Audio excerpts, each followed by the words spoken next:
Սեզոնի ժամը 12-ի թողարկումն է, բարև ձեզ։ Ադրբեջանը հերթական ապատեղեկատվությունն է տարածել։ Պաշտպանության նախարարությունից հայտնում են, որ Ադրբեջանի պաշտպանության նախարարության հաղորդագրությունը, թե իբր մարտի 31-ի ժամը 17-ից մինչև ապրիլի 1-ի ժամը 4:45 ընկած ժամանակահատվածում Հայաստանի զինված ուժերի ստորաբաժանումները կրակ են բացել սահմանագոտու արևելյան ու հարավ-արևելյան հատվածներում տեղակայված ադրբեջանական դիրքերի ուղղությամբ, չի համապատասխանում իրականությանը։ Հիշեցնենք, որ Հայաստանի Հանրապետության վարչապետի աշխատակազմը առաջարկել է հրադադարի ռեժիմի խախտման դեպքերի և կամ այդ մասին տեղեկությունների հետաքննության Հայաստան-Ադրբեջան համատեղ մեխանիզմ ստեղծել, ինչին մինչ օրս Ադրբեջանը չի արձագանքել։ Հայաստանի պաշտպանության նախարարությունը վերահաստատում է, որ Հայաստանի վարչապետի աշխատակազմի դիրքորոշմանը համապատասխան պատրաստ է հետաքննել Ադրբեջանի պաշտպանության նախարարության հաղորդագրությունը հիմնավորող փաստերը, դրանք Հայաստանին փոխանցելու պարագայում, ասված է հաղորդագրության մեջ։ Վարչապետ Նիկոլ Փաշինյանը կառավարությունում հյուրընկալել է պաշտոնական այցով Հայաստանում գտնվող Գերմանիայի նախագահ Ֆրանկ-Վալտեր Շտայնմայերին։ Զրուցակիցները ընդգծել են երկկողմ հարաբերությունների հետևողական զարգացման ու խորացման մեծ ներուժը իրացնելու անհրաժեշտությունը։ Անդրադարձ է կատարվել Հայաստանի Հանրապետության և Ադրբեջանի Հանրապետության միջև խաղաղության և միջպետական հարաբերությունների հաստատման մասին համաձայնագրի նախագծի համաձայնեցմանը։ Հայաստանի վարչապետը և Գերմանիայի նախագահը կարևորել են համաձայնագրի ստորագրումը նպաստ հարավային Կովկասում խաղաղության և կայունության ապահովման։ Ֆրանկ-Վալտեր Շտայնմայերը շեշտել է Գերմանիայի աջակցությունը Հայաստանի կառավարության խաղաղության նարակարգին։ Մտքեր են փոխանակվել նաև Հայաստանի կառավարության խաղաղության խաչմերուկ նախագծի, նաև երկուստեք հետաքրքրություն ներկայացնող այլ հարցերի շուրջ։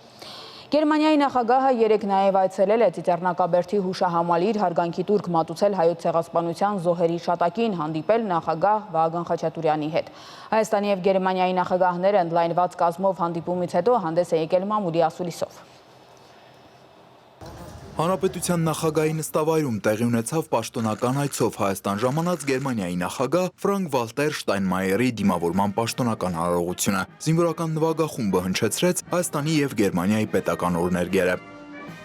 Երկու երկրների նախագահները նախ առանձնազրույց ունեցան, որին հաջորդեց երկու երկրների պատվիրակությունների հանդիպումն ընդլայնված կազմով։ Կողմերն ընդգծել են ինչպես երկկողմ, այնպես էլ Եվրամիության շրջանակում փոխգործակցության առավել արդյունավետ կազմակերպման կարևորությունը, հատուկ ուշադրություն դարձնելով տնտեսական, կրթական, մշակութային և գիտական ոլորտներում հարաբերությունների խորացմանը։ Հանդիպմանը կարևորվել է էներգետիկ բնագավառում համատեղ ծրագրերի իրականացումը։ Ընդլայնված կազմով հանդիպումից հետո Հայաստանի ու Գերմանիայի կառավարությունների միջև ֆինանսական համագործակցության մասին համաձայնագիր ստորագրվեց, ապա Երևանի քաղաքապետ Տիգրան Ավինյանն ու Լայպցիգի քաղաքապետ Բուրքհարդ Յունգը ստորագրեցին համաձայնագիր Երևան և Լայպցիգ քաղաքների միջև մշակութային տարի իրականացնելու վերաբերյալ։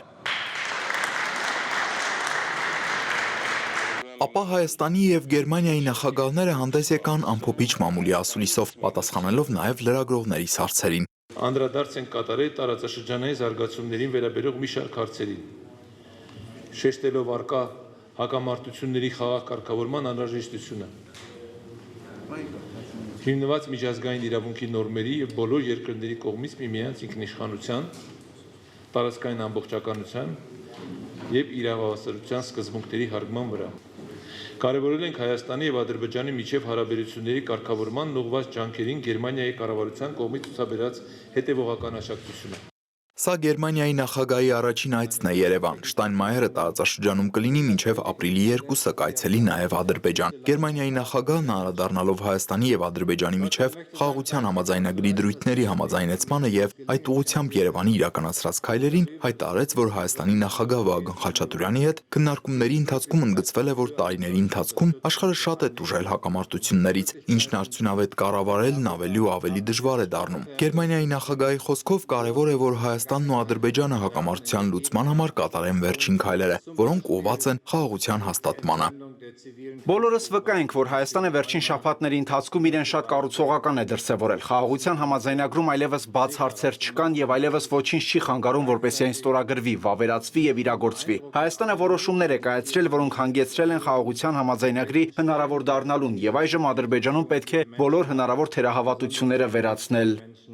Շտայնմայերի խոսքով հարավային Կովկասում ապրող մարդիկ սպասում են, որ երկարամյա հակամարտությունը կդադարի, ինչը կհանգեցնի նաև տնտեսական զարգացման։ Հայաստանի համար հեշտ չի եղել հակամարտությունն ավարտելն ու հանգուցալուծման հասցնելը։ Շատ երկրներ կարող են օրինակ վերցնել այս գործընթացից։ Գերմանական Շպիգելի լրագրողը երկու նախագահներից ճշտեց, ինչ հիմք ունի լավատեսությունը, երբ Հայաստանում որոշակի վերապահումով եւ թերահավատությամբ են վերաբերվում Բաքվի մտադրություններին։ Նախագահ Վահագն Խաչատրյանը եւս մեկ անգամ ընդգծեց, Հայաստանը հետեւողական է խաղաղության համաձայնագրի ստորագրման հարցում։ Այն դժվարությունները, որոնք կան եւ կլինեն, մենք գտնում ենք, որ դրանք հաղթահարելի են եւ ցանկացած հարց կարելի է բանակցային սեղանի շուրջ լուծել։ Պատերազմի ժամանակ ավարտվել է, Հարավային Կովկասը մեր տարածաշրջանը այլևս այդ ռեսուրսները չունեն նոր պատերազմելի։ Եվ այս առումով է, որ մենք հետևողական ենք եւ լավատեսությունը, գիտեք, հիմնվում է իրատեսության վրա։ Մենք իրատես ենք եւ պարտավոր եւ անում ենք քայլեր, որոնք ոչ թե հեռացնում են մեր մոտեցումները, այլ ընդհակառակը մոտեցնում են իրար։ Գերմանիայի նախագահը Եվրոպական միությանն անդամակցելու գործընթացի մեկնարկի մասին Հայաստանի խորհրդանի կողմից ընդունված որոշումը համարեց համարձակ քայլ։ Մենք հարգանքով ենք վերաբերվում այդ որոշմանը, դա համարձակ քայլ է, այստեղ բարեփոխումներին ուղղված շատ մեծ աշխատանք կա կատարելու, եւ մենք խոսել ենք նաեւ բարեփոխումների անհրաժեշտության մասին։ Ես այնպիսի տպավորություն ունեմ, որ Հայաստանում կա այն իրատեսական պատկերացումը, որ դեպի Եվրամիություն ճանապարհը երկար է։ Շտայնմայերը նշեց, որ Հայաստանն ու Եվրամիությունը բանակցություններ են վարում օրակարգային նոր փաստաթղթի ստորագրման շուրջ։ Գերմանիայի նախագահը հիշեցրեց, որ Եվրամիության արտաքին գործերի եւ անվտանգության քաղաքականության հարցերով բարձր ներկայացուցիչ Կայա Կալասը մոտ ապագայում կժամանի Հայաստան այդ բոլոր հարցերի շուրջ բանակցություններ անցկացնելու նպատակով։ Գերմանիայի նախագահը կարևորեց եվրոպացի դիտորդների ներկայությունը սահմանին, ընդգծելով, որ նրանք հավելյալ ապահովության երաշխիք են եւ վաղը անձամբ շնորհակալություն կհայտնի առաքելության անդամներին։ Տիգրան Հովակիմյան, Հայկ Սուքիասյան, Հորիզոն։ Ազգային ժողովի падգամավոր քաղաքացիական պայմանագիր խմբակցության անդամ Վիլեն Գաբրելյանը Facebook-յան գրառմամբ հայտնում է падգամավորական մանդատը վայր դնելու մասին։ Անցած կիրակի Գյումրի քաղաքում իմ մասնակցությամբ, այսպես ասած, միջադեպերը համարում եմ ոչ վայր Հայաստանի Հանրապետության ազգային ժողովի падգամավորի վարքին։ Ազգային ժողովի падգամավորը իր առաքելությունում պարտավոր է չդրսևորել անհարկի վարքագիծ։ Ըստ այդմ բոլորիցս հրապարակային հայցում եմ ներողություն եւ պաշտոնապես հայտարարում եմ, որ վայր եմ դնում ազգային ժողովի падգամավորի մանդատս։ Դիմումը այսօր սահմանված կարգով կհանձնեմ ազգային ժողովի աշխատակազմ, գրել է Գաբրելյանը, միաժամանակ տեղեկացնելով, որ այսօրվանից սկսած ինքն առաջադրվում է որպես քաղաքացիական պայմանագիր կուսակցության առաջիկա վարչության ընտրություններում վարչության անդամի թեկնածու քանզի իր համար միանշանակ է, որ քաղաքացիական պայմանագիր կուսակցությունը ունի լրջագույն առողջացման եւ կերպարանափոխման կարիք։ Մարտի 35 Գյումրիում եւ Փարաքարում տեղի են ունեցել ավականու արտահերտ ընտրություններ։ Դրանց նախնական արդյունքների եւ հնարավոր հետագա զարգացումների մասին տեսանյութում։ Հանրապետության երկրորդ քաղաքի ավականու արտահերտ ընտրությունները նախ աչքի ընկան նախորդ ընտրությունների համեմատ գյումրեցիների ավելի բարձր ակտիվությամբ։ Գրանցված 112,236 ընտրողից քվեարկությանը մասնակցել է 47452-ը, ինչը կազմում է ընտրողների ընդհանուր թվի 42,66%-ը, մինչդեռ նախորդ 2021 թվականի խորհրդարանական ընտրություններում ընտրողների մասնակցությունը կազմել էր 38,42%, իսկ նույն 2021 թվականի հոկտեմբերի 17-ին կայացած ավականու ընտրություններին մասնակցել էր 26417 գյումրեցի կամ ընտրողների ընդամենը 24,14%-ը։ Այսինքն այս ընտրություններին նախորդ ավականու ընտրությունների համեմատ ակտիվությունը գրեթե կրկնակի էր, ինչև կանխատեսել էր պայմանավորված ընտրությունների գերքաղաքականացվածությամբ եւ պայքարող ուժերի մեծ թվով։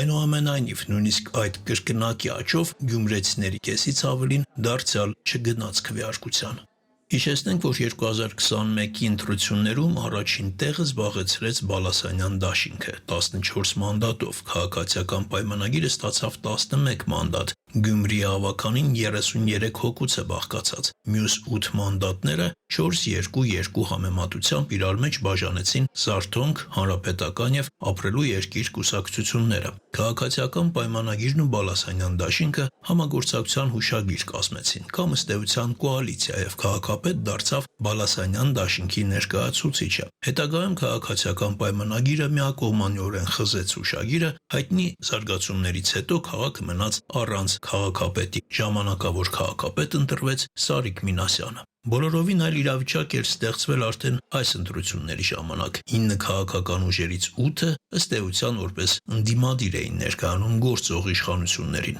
Ընտրությունների նախնական արդյունքները այսպիսին են։ Առաջին տեղում քաղաքացիական պայմանագիր կուսակցությունն է Սարիկ Մինասյանի գլխավորությամբ 17183 քվեով։ Երկրորդ տեղում կոմունիստական կուսակցությունն է նախկին քաղաքապետ Վարդան Ղուկասյանի գլխավորությամբ 9727 քվեով։ Երրորդ տեղում մեր քաղաքը կուսակցությունների դաշինքն է Մարտուն Գրիգորյանի գլխավորությամբ 7380 քվեով։ Իմ հզոր համայնք կուսակցությունը Ռուբեն Մխիթարյանի գլխավորությամբ 4-րդն է 3734 ձայնով, 5-րդը Մայր Հայաստան կուսակցությունների դաշինքը 2902 քվեով։ Մյուս 4 քաղաքական ուժերը Եվրադաշինքը, Ապրելու երկիրը, Դեմոկրատական այլընտրանքն ու Հայաստանի աշխատավորական սոցիալիստական կուսակցությունը չեն հաղթահարել անցողիկ շեմը, ըստ նախնական տվյալների հավանական է հավաքանու տեղերի հետևյալ բաշխումը։ Քաղաքացիական պայմանագիր 14 տեղ, կոմունիստական կուսակցություն 8 տեղ, մեր քաղաքը դաշինք 6 տեղ, իմ հզոր համայնք 3 տեղ եւ Մայր Հայաստան 2 տեղ։ Նշենք, բայց ուշագրավ մի փաստ, քաղաքացիական պայմանագիրը բարելավել է ցուցանիշները նախորդ ընտրությունների համեմատ։ 2021 թվականին քաղաքացիական պայմանագիրը, հիշեցնենք, երկրորդն էր, ստացած շուրջ 30% ձայներով, իսկ այժմ առաջինն է մոտ 36% ձայներով։ Իսկ ինչ է տալիս այդ 36%-ը։ Գոնե հայտարարությունների մակարդակում իշխանական կուսակցությանը միանալու ցանկություն ունեցողներ չկան։ Հնարավոր տարբերակները շատ են։ Նախ եւ առաջ, ընդդիմադիր ուժերի ընդհանուր հաղթանակի համար հարկավոր է երկրորդ եւ երրորդ տեղերի, այսինքն Վարդան Ղուկասյանի եւ Մարտուն Գրիգորյանի միավորումը։ Մյուս երկուսի 4-րդ եւ 5-րդ տեղերը զբաղեցրած ուժերի միավորումը ընդհանուր ընդդիմությանը շատ ավելի կանխատեսել է, նույնիսկ արդեն ակնարկված։ Եթե երրորդ տեղը զբաղեցրած ուժը իր ձայների 15-ից բարձր տոկոսով չմիավորվի ընդդիմության մյուս հատվածին, այսինքն նաև որևէ մեկի օգտին չքվեարկի, քաղաքապետ չի ընտրվի, կնշանակվեն նոր ընտրություններ։ Նաև իշխանական ներկայացուցիչ քաղաքապետ ընտրվելը չի բացառվում, եթե ընդդիմությանը չհաջողվի միավորվել ու ընտրության ժամանակ նրան նաև որոշ ընդդիմադիրներ չբավարարող ձայները տան։ Սա տեսական, բայց ոչ անիրատեսական տարբերակներից է։ Անդրադառնանք նաև Արմավիրի մարզի Փարաքար խոշորացված համայնքի հավաքանու արտահերթ ընտրություններին։ Նախնական արդյունքները այսպիսին են։ 20967 ընտրողից քվեարկությանը մասնակցել է 11526, ինչը կազմում է 54.97%, այսինքն փարաքարցիները զգալիորեն ակտիվ են եղել գյումրեցիներից։ Այստեղ հավաքանու համար պայքարել են 3 կուսակցություններ եւ 1 դաշինք։ Առաջին տեղում նախնական արդյունքներով Միասնություն կուսակցությունների դաշինքն է 6508 քվեով, որը կազմում է ձայների մոտ 56%-ը։ Երկրորդ տեղում քաղաքացիական պայմանագիր կուսակցությունն է 3669 ձայնով, որը կազմում է մոտ 32%։ Այս երկու ուժերն էլ կձևավորեն Փարաքարի նոր հավաքանին։ Մյուս երկու ազգային առաջընթաց եւ Կայունություն կուսակցությունները մեկական տոկոսից էլ քիչ ձայներ են հավաքել։ Արտակ Հովհաննիսյան, Հորիզոն։ Իդեպ ավելի ուշ Facebook-յան իր էջում գրառում է կատարել մեր քաղաքը դաշինքի նախընտրական ցուցակը գլխավորող Մարտուն Գրիգորյանը։ Սիրելի գյումրեցիներ, վերահաստատում եմ ասածս քաղաքացիական պայմանագիրը Գյումրիում քաղաքապետ չի ունենալու, դա հաստատ է գրել է Գրիգորյանը։ Հիշեցնենք, մյուս երկու ընդդիմադիր ուժերը ավելի վաղ հայտարարել էին, որ կմիանան երկրորդ տեղը զբաղեցրած ընդդիմադիր թեկնածու Վարդան Ղուկասյանին։ Այժմին այսքանը, կհանդիպենք ժամը 15-ին։ Երևանում Yandex.Go-ի միջոցով ուղևորությունները կարող են դառնալ ել ավելի հարմարավետ եւ էկոլոգիապես մաքուր։ Հավելվածում արդեն հասանելի է նոր էլեկտրոսակագինը, որը հնարավորություն է տալիս պատվիրել բացառապես էլեկտրամոբիլներ, որոնք ոչ միայն ապահովում են հարմարավետ եւ անաղմուկ երթևեկություն, այլև նպաստում են շրջակա միջավայրի պահպանությանը, նվազեցնելով վնասակար արտանետումները։ Պատվիրելու համար պարզապես մուտք են գործում Yandex.Go հավելված, ընտրում էլեկտրոսակագինը եւ հաշված րոպեների ընթացքում էլեկտրամոբիլը ժամանում է նշված վայր։ Փորձելու համար, թե որքանով է հարմարավետ էլեկտրամոբիլը, Երևանի կենտրոնից ուղևորվեցինք դեպի Հաղթանակ զբոսայգի։ Եղավ մի անգամ դեպք, որ ուղևորներից մեկը ինքը ասաց, որ մի քանի անգամ մեքենա պատվիրել, մինչև որ էլեկտրամոբիլ կա։ Ուղևորն էլ ասաց, որ մեքենայի մեջ հանգիստ է, մեքենայի աղմուկը չկա, մոտորից աշխատանքի ձենը կոմֆորտ է, Մեքենան շարժվում է հարթ եւ անաղմուկ, սրահը հարմարավետ է, իսկ կլիմատ կոնտրոլը արդյունավետ։ Իդեպ էլեկտրոսակագնով հասանելի են ոչ միայն երևանցիներին արդեն ծանոթ Tesla, Volkswagen, Honda, BYD մակնիչների մեքենաները, այլ նաև մեզ համար ավելի էկզոտիկ Hongchai եւ այլ էլեկտրամոբիլներ։ Ընկերությունից հայտնում են, որ էլեկտրոսակագնից հետո Yandex.Go-ում պատվերների թվի զգալի աճ է գրանցվել։ Ներկայացությամբ էլեկտրոսակագնում արդեն իսկ հասանելի են 900 էլեկտրոմոբիլներ, որոնք որ տրամադրվում են մեր տաքսոպարկ գործընկերների կողմից։ Մենք նկատում ենք, որ սակագինը շատ պահանջված է մեր շուկայում եւ ստանում ենք լավ կարծիքներ մեր օգտատերերի կողմից։ Շարունակելու ենք զարգացնել մեր գործընկերների հետ տվյալ էլեկտրոսակագինը, ավելացնել էլեկտրոմոբիլների քանակը այդ սակագնում, որպեսզի ուղևորությունները դառնան ել ավելի հաճելի եւ հարմարավետ։ Հասանք վերջնակետին, էլեկտրոսակագնի ուղևորությունները սկսվում են 600 դրամից, մինչև հաղթանակի զբոսայգի ուղևորության արժեքը կազմեց 1500 դրամ։ Ճանապարհն անցավ հանգիստ ու հարմարավետ։ Այսպիսով Yandex.Go-ի էլեկտրոտարիֆը ոչ միայն ուղևորությունները դարձնում է ավելի հարմարավետ, այլև կդառնա հիանալի այլընտրակ այն մարդկանց համար, ովքեր հոգ են տանում էկոլոգիայի մասին։ Փիփսիմե Ավակյան, Հայկ Սուքիասյան, Հորիզոն։